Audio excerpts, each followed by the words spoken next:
हर बच्चे का अधिकार होता है और बच्चे के स्वास्थ्य के लिए हमारी सरकार हमेशा ही तरह तरह के प्रयास करती रहती है। इसी में से एक है सघन मिशन इंद्रधनुष, जिसके बारे में आज हम मैम से बातें करने आ गए हैं। तो आइए जानते हैं कौन है हमारे साथ। Hello ma'am. हेलो।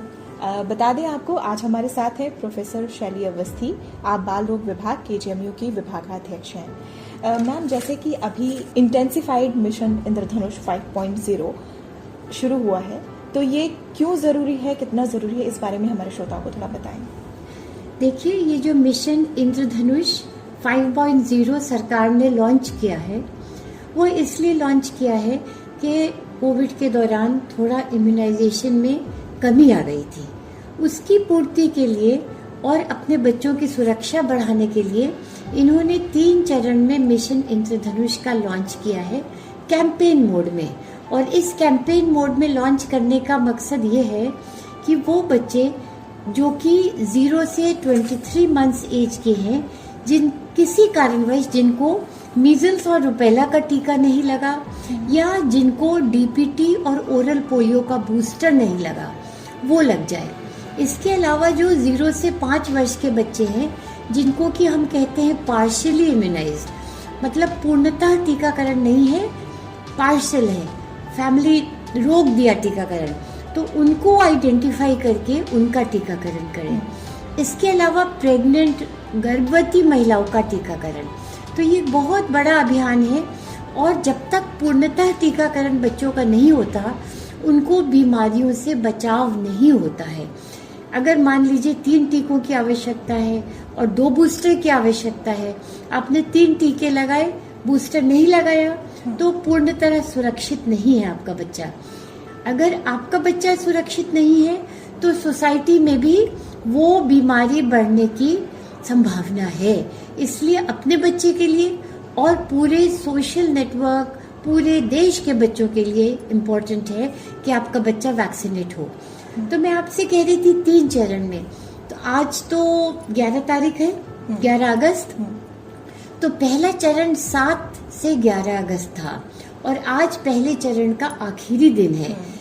दूसरा चरण होगा कि पहले चरण की सक्सेस वो इवैल्यूएट करके सेकेंड चरण 11 सितंबर से 16 सितंबर तक है और तीसरा चरण 9 अक्टूबर से लेके 14 अक्टूबर तक है।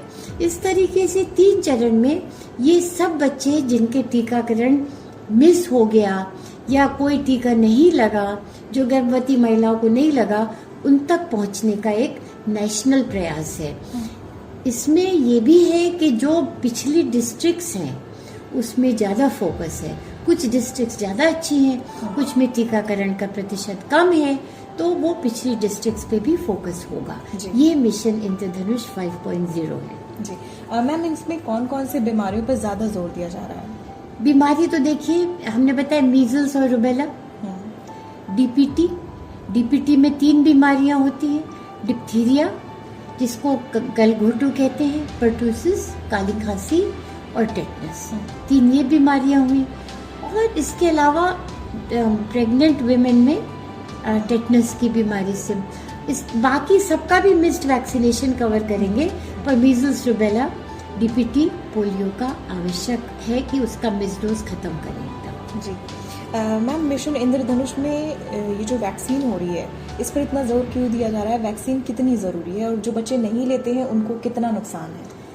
देखिए, ये वो डिजीजेस जो वैक्सीन द्वारा बच्चों में होने से बचाई जा सकती है, उनका वैक्सीनेशन लगवाना बहुत जरूरी है। इसलिए ये मिशन इंद्रधनुष किया गया है। अगर आपका ये कहते हैं कि यदि कुछ बीमारियों में, कुछ डिजीजेस में यदि 80% बच्चों को वो वैक्सीन लग चुकी है, तो हम कहते हैं एक पॉपुलेशन में हर्ड इम्यूनिटी हो गई। हर्ड इम्यूनिटी के मतलब कि उनका पॉपुलेशन के अंदर वो डिजीज के बैक्टीरिया या वायरस फैलने से रुक जाते हैं। तो उससे नॉट ओनली अपने बच्चे को फायदा होगा, पूरे उस आयु वर्ग के बच्चों को फायदा होगा। इसलिए ये मिशन में किया गया कि मान लीजिए कुछ जागरूक लोग तो अपने बच्चों को लगा देते हैं, परंतु फिर भी दूसरे बच्चों से तो उनको बीमारी लग सकती है। इसलिए पूरे देश के भले के लिए मिशन इंद्रधनुष चलाया गया है। जी मैम, मिशन इंद्रधनुष के बारे में आप कुछ और कहना चाहेंगी? आपके शब्द जो हमारी आम जनता सुन रही है, हमारे यूट्यूब के माध्यम से भी आपको देखा जा रहा है, तो पब्लिक को कोई संदेश देना चाहेंगी? कि मिशन इंद्रधनुष एक इतना इम्पोर्टेंट अभियान देश का है कि सब लोग 100% इसमें भागीदारी करें। जब आपके बच्चे को वैक्सीन लगाने आए तो आप स्वतः लगवाइए, अपने मोहल्ले के बच्चों को अपने साथ ले जाइए, जिसमें कि जिनके टीकाकरण पूरा नहीं है या जिनको मीजल्स और रुबेला का टीका नहीं लगा है, और प्रेग्नेंट वुमेन, हम लोग सब लेके टीका लगवाएं और मिशन इंद्रधनुष को पूर्णतः सक्सेस बनाएं, सफल बनाएं। ये मेरा मैसेज है आप सबके माध्यम से पूरे यूपी के और जो लोग सुन रहे हैं सबके लिए। जी तो मैम ने इतनी अच्छी जानकारी दी मिशन इंद्रधनुष के बारे में, तो अपने बच्चों को टीकाकरण ज़रूर कराएं, गर्भवती महिलाओं का टीकाकरण कराएं और इस मिशन को सक्सेसफुल बनाएं। Thank you so much.